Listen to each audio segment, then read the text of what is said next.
The dragon did not come out even though the egg broke. Contract successful, venomous serpent dragon. Lufan was shocked. So the contract is done, but why isn't it coming out? He was puzzled. Meanwhile, the status window automatically appeared and said in flashing letters, Name, Poisonous Dragon.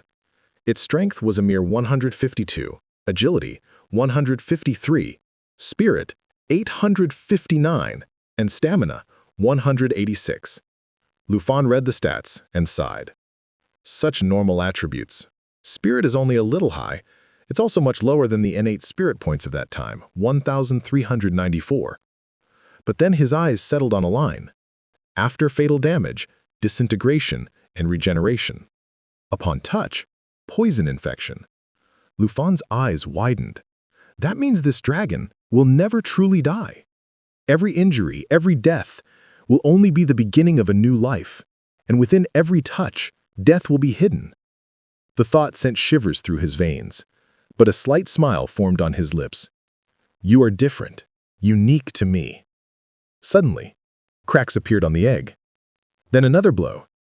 The cracks began to spread rapidly, and the egg shattered into pieces. From within, it emerged a small black dragon. Its skin had a light green sheen. As soon as the dragon came out of the egg, it raised its slender neck and suddenly let out a shrill scream. Food! Bao Bao and the other dragons standing nearby were startled and hid behind the stone wall one by one. Lufan looked around in surprise and said in frustration, Hey, this is not a predator. He is a little child. You were scaring him for no reason. Bao Bao kept looking through the wall, his round eyes fixed on the new dragon. The little dragon saw their reflections and screamed even louder. His little body was trembling, as if every breath was heavy for him. Lufan's heart melted. He slowly reached out and picked the dragon up in his arms. The dragon trembled and clung to his chest.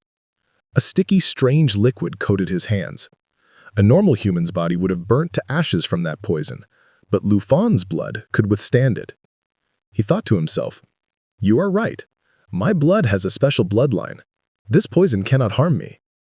The little dragon curled up in his arms and started to sob softly. Its cries now sounded like a crying baby. Lufan smiled and gently stroked its head. You are so unique, so different from everyone else. After thinking for a while, he said, Even when you cry, you look cute to me. I will name you Xiao Ji. The little dragon blinked its eyes when it heard its name and lightly touched Lufan's palm with its cold tongue. Lufan's heart started to beat. Yes, you are truly part of my family now. Lufan was happy, but a slight worry also arose in his heart. The little dragon was shivering constantly. A strange odor and a slime-like layer emanated from its body, causing the other dragons to keep their distance. This form of yours, Lufan said softly, is very special. But fear and discomfort were clearly visible in the little dragon's eyes. It clung to Lufan, trying to hide from the other dragon's gaze. Xiaofei stepped forward and reached out to pet the dragon. Master, this baby, it looks very shy. Lufan looked at it for a while, then carefully picked it up and held it out to Xiaofei. Xiaofei, he said in a serious voice, it's our companion now. You take care of it. It needs trust, not strength. The dragon let out a soft hiss as soon as it found itself in Xiaofei's arms, but then gradually calmed down. Fear still lingered in its red eyes, but for the first time a hint of security also appeared in them. Lufan looks at the dragon and thinks to himself, because individual Xiaoji can gather his own poison, experts have no upper limit. This gives him a very bright future. The perfect foreign dragon is full of poison. When we leave here in 3 days, he'll have a chance to show off his skills. Lufan was looking at the status window when he noticed another change. The poison dragon had also increased its level, its eyes glowed, and a new skill had appeared. But its fellow dragons couldn't accept it. They all surrounded Xiaoji and began harassing him. The little dragon huddled behind a rock trembling. Its tail was tucked under its body and tears rolled down its eyes.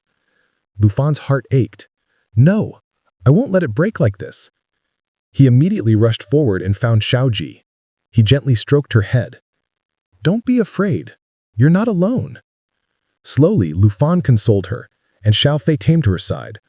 They both guided her, and for the first time, Xiaoji stopped trembling.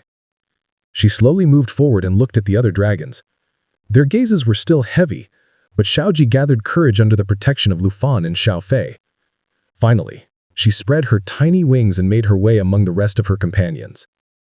3 days later, Lufan exited the flying immortal ancient temple. As soon as he stepped out of the door, he spotted Senior standing in front of him. She ran towards him, smiling. "Lufan, you're here." Her eyes were filled with genuine joy. Before Lufan could speak, her gaze fell on the little dragon in her hands. "Hey, what is this?" Her voice was filled with wonder and childlike curiosity. "It's so cute," Lufan said with a slight smile. "It's called Xiaoji. It's my new pet dragon." Senior started teasing Xiaoji enthusiastically. "Oh, it's so soft, like a piece of jelly." But as soon as she squeezed its cheeks, the dragon's entire face deflated, as if the jelly had actually settled. Lufan's face turned red. She quickly tucked the dragon into her arms.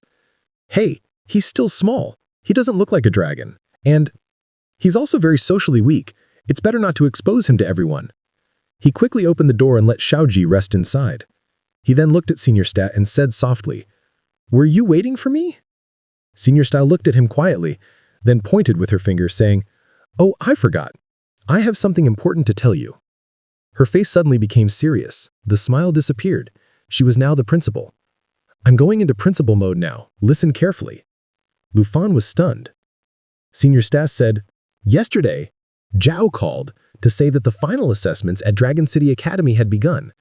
She said it doesn't matter whether you participate or not, but I don't agree. If the students at our school skip the exams, it would be a direct blow to our reputation." Lufan let out a small sigh. "No. Maybe the principal just said it formally."